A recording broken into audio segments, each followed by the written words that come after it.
Welcome along. Android 16 QPR 3 is yet another substantial update for Pixel phones, but you want to know what's new? Well, don't worry, we've got you covered in this video.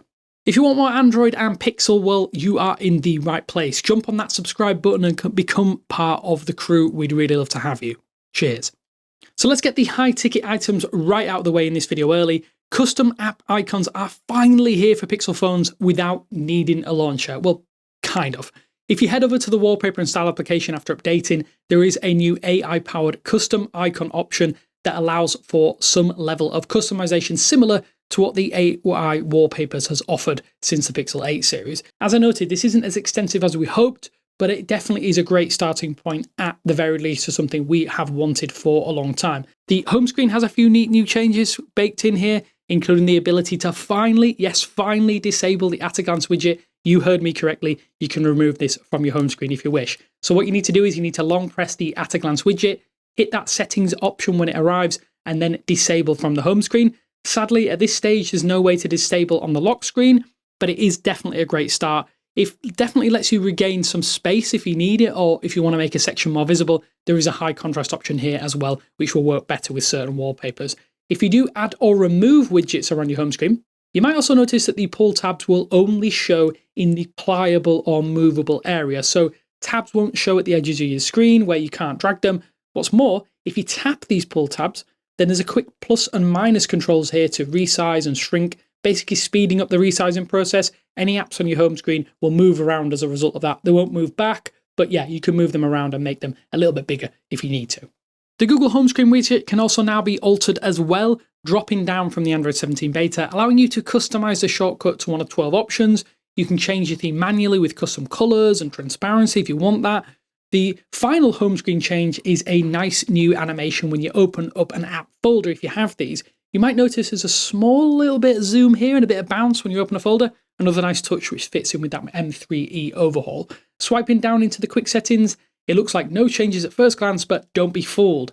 The flashlight or torch control now lets you adjust the intensity of that, as iOS has had for a little bit of a while now. You can long press to find the perfect setting, press done, and then the next time you activate your torch or your flashlight, it should remember the intensity and set that effectively as a default setting for that. Might be super useful depending on your environment, especially if you don't want to bother others, but you still want a little bit of light from that flashlight.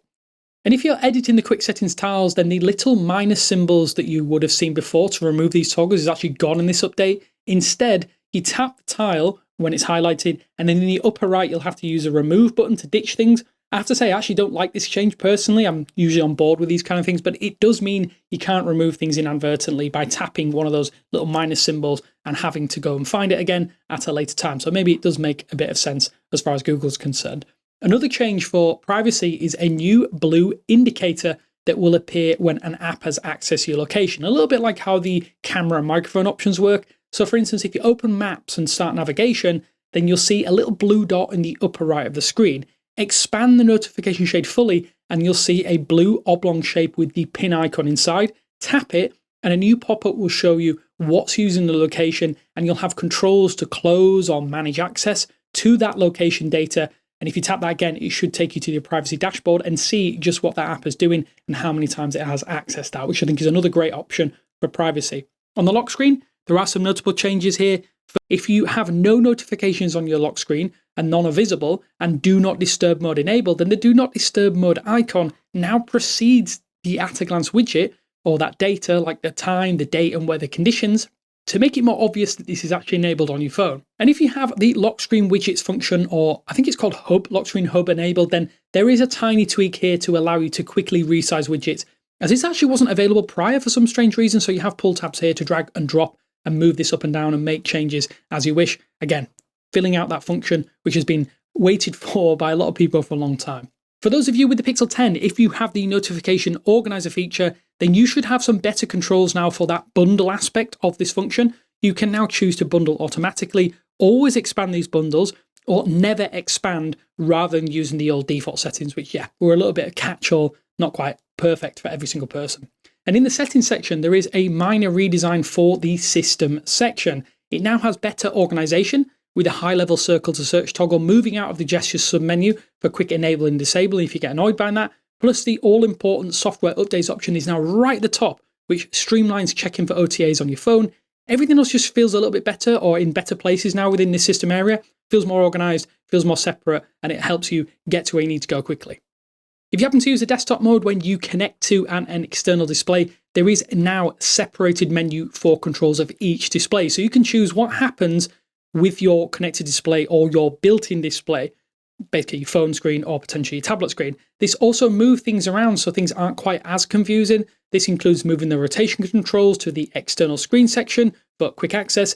When using the universal cursor feature though and rearranging displays, you now can get some arrow pull tabs to tap and move things around a little bit easily. If you want to use that, it might be a little bit more accessible, I guess, if you're using a mouse or a keyboard to do so. What I think is really cool though, and I don't know if this has been mentioned before, is that you now no longer need to leave your phone unlocked to use the desktop mode. Just get it running, lock your phone, and the desktop mode should stay live on your external display, which no longer limits the usability of this, as it won't actually burn through your battery quite as quickly. And it is the first time it's done this. Hopefully this gets even more robust though in time ahead of Android 17.2, as it is one of those killer features we want to see develop more and more. But that is not all, my friends, as Google has also released their Pixel Drop, which included a handful of new additions as well that we're gonna go over real quick. First up, Google is making some changes regarding the general Android ecosystem, starting with the Find My Device network. Specifically within Google Messages, you can now share your real-time location directly inside a conversation, and this is powered by the new Find Hub feature that we saw introduced, I believe, last year. So your approved contacts within Google Messages will be able to see each other's location on a map without leaving the chat, very similar to the iOS implementation. On top of that, if you're using a tracker tag for your luggage, you can now generate a link to share that location directly with participating airlines. That way, they can actually help you locate your luggage with your own data that you're providing them. I believe this next one is coming first to Pixel phones and the Galaxy S26 series, but Circle to Search is getting two major additions. First is the Find a Look feature, which identifies individual pieces of an outfit from an image, just like we saw at the Galaxy S26 launch event. The second is a Try On feature that uses AI to show you how those clothes actually look on your body based on content directly from your socials or videos that you provide. It's also worth mentioning we are getting the formal release of another item from the Galaxy S26 launch event, offloading tasks to Gemini, where it can order groceries or order delivery on your behalf as part of this big agentic push, but more on that in a future video. Magic Q is getting a nice little update where it'll now suggest restaurant searches based on the context of your conversation, giving you tailored results instantly. At a Glance is also getting three specific updates. For one, you'll get real-time transit updates that gives you real-time updates on departures, delays, and alternate routes for your commute. Two, you'll now be able to see live game updates for teams that you follow, and it'll now stay pinned on your screen. And three, you'll see end-of-the-day updates for top movers in your Google Finance watch list. Lastly, in regards to smartphones, there are a couple small but welcome tweaks here. For calling cards introduced a few months back, you can now customize your own photo, font, and colors so that you can control what your friends see when you call them. And inside the Play Store, you're going to start seeing a feed of short-form videos to show you how an app actually looks before you download it. Alongside that, we have a new Now Playing app where you can see all of the music detected by your Pixel phone, but in this gorgeous Material 3 expressive aesthetic. And before we get out of here, the beautiful Pixel Watch is thankfully getting a few nice little updates as well. You'll now get left behind reminders, which is an instant alert you receive when you walk away without your phone, and your phone will now automatically lock the moment your watch moves out of range. To my surprise, the Pixel Watch 3 is getting one-handed gesture support like we saw on the Apple Watch a while back, where you can double pinch or turn your wrist to perform certain functions like answering a call, taking a photo, or pausing a workout, which is always nice to see. We also have a new Express Pay option where you can make payments at payment terminals without having to open the wallet app. That should be a very convenient use case in my opinion. And in regards to safety, the standalone earthquake alerts feature is now live on the watch.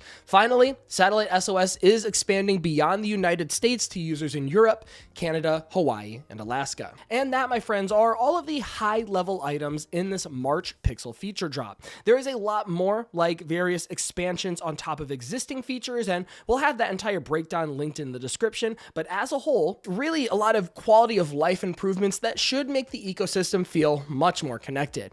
That said, I would love to hear from you guys now. Which one of these are you actually going to use? Is there anything in particular that you feel like is a must-have, or maybe is there a piece of this that you really didn't want to see? Please let us know down in the comments. That said, until next time, this has been Jordan Floyd from 9to5 Google. Thank you so much for watching, and I'll see you in the next one.